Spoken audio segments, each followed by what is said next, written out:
moko ekobana na Chine ekoboma bato pe toucher monde entier. Nzamba lobelaki ngango à cause ya ba technologie na bango nde ecréer pété eloko oyo à cause bazoluka bamatisa puissance de sous mondial na bango. Alors l'ennemi asengaki bango pe nombre ya bato oyo fallait baboma parce que sacrifier pour la puissance na bango et mata. Alors le Seigneur avait dit que pour toucher le monde entier et pour beaucoup monde entier pour ils en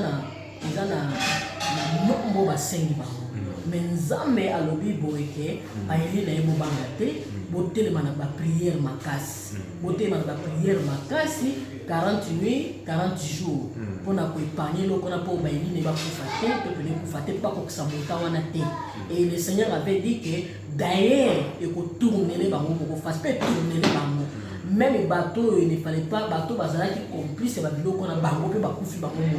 Donc tourner les bango alors nzamba libo banga te tozo bunda déjà la victoire, boté les mamakasi ba prier pour continuer prier pour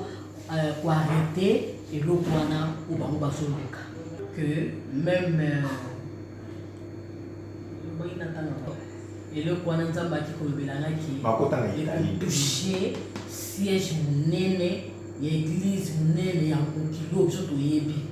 Église universelle, siège en Italie. Siège en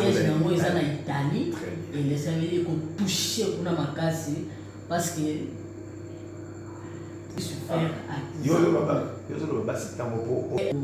ont touché une partie à Europe et pour l'église munene.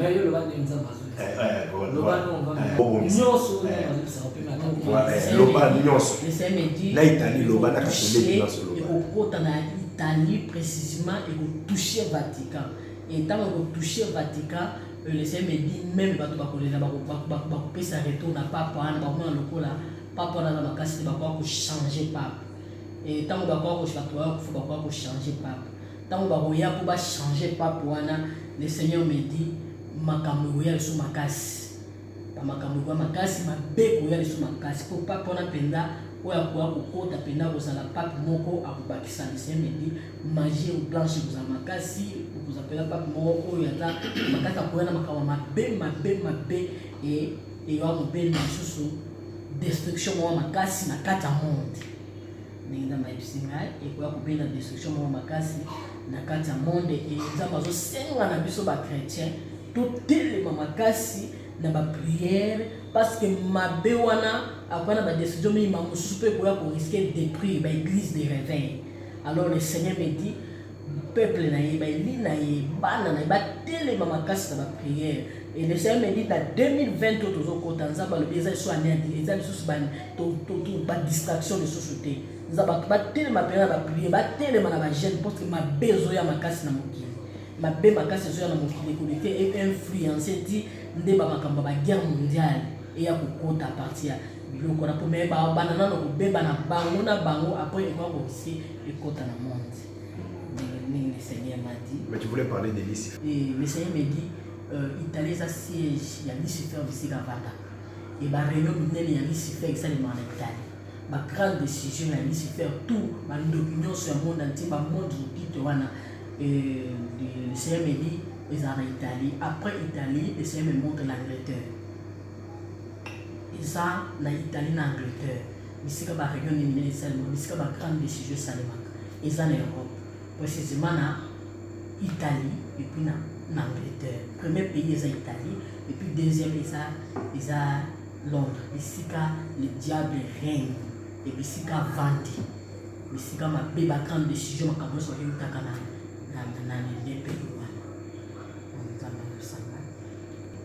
Dans mikolo koya guerre mo makasi ba guerre mondiale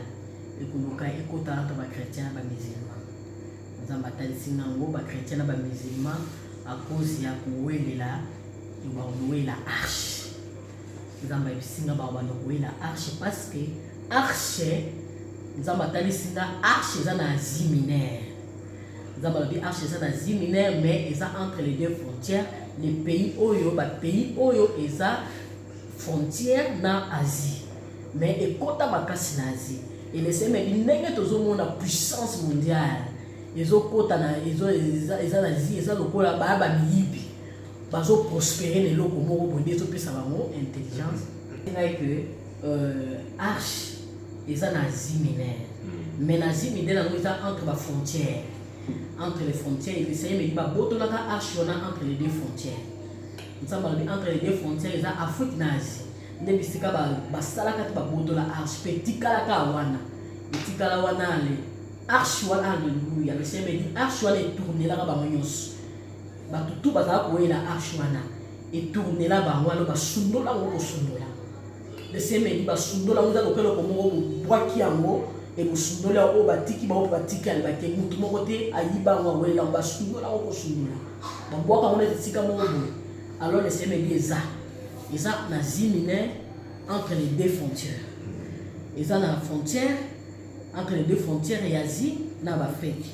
Les pays où ils ont permis l'Afrique, mais ils ont besoin d'être en Éthiopie, ils ont besoin d'être en Djibouti, ils ont besoin d'être en Érythrée, les pays où ils ont besoin de pays où et continent Asie. Et le Seigneur me dit, ceux qui ont besoin de Asie, ils ont qu'une intelligence, ils ont prospérer, ils ont cause à arches à côté na bango. Des hommes mais la puissance les hommes mais la puissance wana et pour matisa bango et pour matisa bango et pour pesa jalousie makasi na ba pays o eza likolo mais ba ko luka ba ko isamo mais ko simba te parce que arche eza na côté na bango mais eza ya bango ti bato ba wela kango guerre esalema ki bato ba wela ki arche ba sundola ngo ba nyos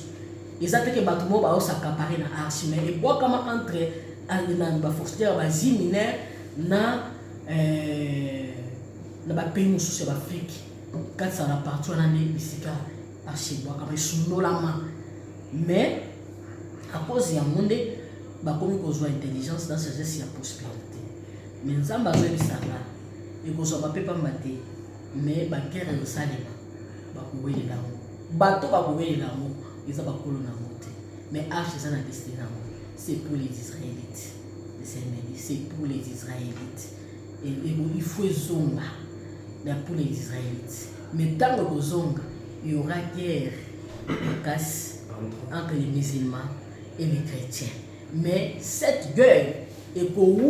la ngamba isina et pour la pendant très longtemps bato ba ko kufa ko sisa bato mais ba chrétien ba zo ka victoire bisika arche kuzonga ekozala pe suka ya mwana mutu ya mwana mutu et puis tant arche ne kuzonga bokomona pays ya moke ikole Israël et bana komata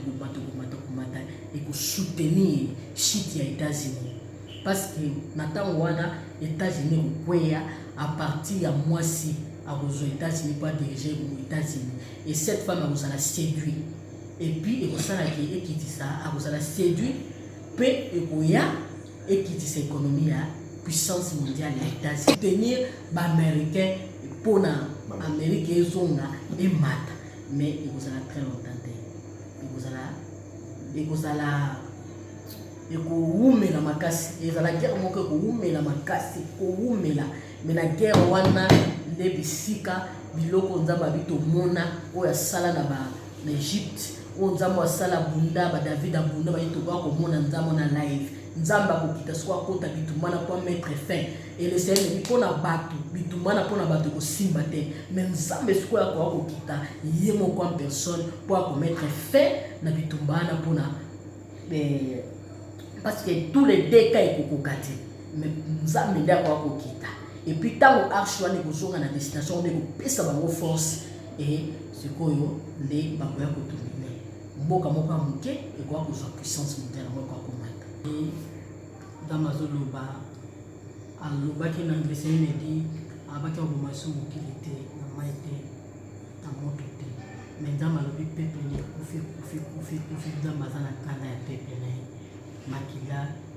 isopale trop dans ma zana kana et tout le monde signe moko ya eko manifester na mokili mobimba signe wana eko manifester na mokili mobimba na likolo bato bakozwa somme alors vous allez signe moko dans la roba ko paraître ma signe oyo ka forme nyama mais likolo et vous allez monde moko mona signe wana après événement awa et bato batala basinga bato mosusu bakosepela mais ekozala signe moko nzambe azomanifeste amanifeste mécontentement na ye mpona bamembre ya bato edi RDC nzambe azoloba nanga mpona RDC le seigneur me dit mpona RDC biloko moko ya mabe kokota awa ekodétruire bato na ndenge moko osakana te nzambe ayebisinga alobi RDC ekouta à l'extérieur du pays, à l'extérieur ya pays ekokota awa et le seigneur me dit RDC balona bilanga nzambe abi RDC eza na baespace nzambe alobi tolona bilanga bato bakokufa makasi na bamaladi eto ya mortalité ekokoma makasi na RDC bagene bana mike bato bakokufa ya makasi ekobanda 2020 le seigneur me dit 2020 ti totali 2030 nzambe abi bato bakokufa na RDC na niveau moko to ya mortalité ekomata et le seigneur me dit RDC balona bilanga basala bilanga base nourrir babiloko ya extérieur ezopesa maladi ekoya bamaladi ekoya na baépidémie bato bakokufa to ya mortalité ekokoma makasi na RDC nzambe azosenga RDC tolona nzambe apesa biso baitandi tolona te to se nourrir nzambe abi te se contacter na biloko na biso to se nourrir na biloko na biso nzambe azoyebisa ngai RDC bakitisa biloko ya mboka na biso bato base nourrir bato bazala bien bato baespace nzambe apesa biso tokoki kodépendre en extérieur te nzambe alobi tosala tolona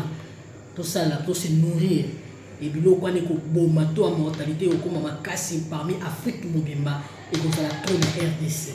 ebakolobelela yango nzambe ayebisinga pasi ezoya makasi le seigneur me dit pasi ezoya makasi bato bamona pasi ezoya makasi na koya ya pasi ezoya makasi bato bakokufa makasi nzambe azoloba na RDC balona bilanga base nourrir bato balia malamu pasi ezoya makasi bato bakokufa to ya mortalité na Afrique mobimba ekotelema makasi na RDC richesse oyo tozala na RDC nzambe azoyebisanga kaka baminere kaka tene ezosunga monde entier nzambe abi richesse oyo toza nango le seigneur me dit même élevage même mabele toza nango ezala baebale na biso nzambe alobi ebale ya RDC mobimba le seigneur me montre même est le seigneur me montre même donc RDC mobimba le seigneur me dit toza na richesse oyo ekolesa mpe mokili mobimba même tozozanga nde tozozanga bamunition neti babiloko moko bamatériel toza bamatériel oyo mpe tokoki kolesa meme biso moko tokoprocessifie epuis tokolesa meme bapays oyo eza pembeni na biso bapays limitrophe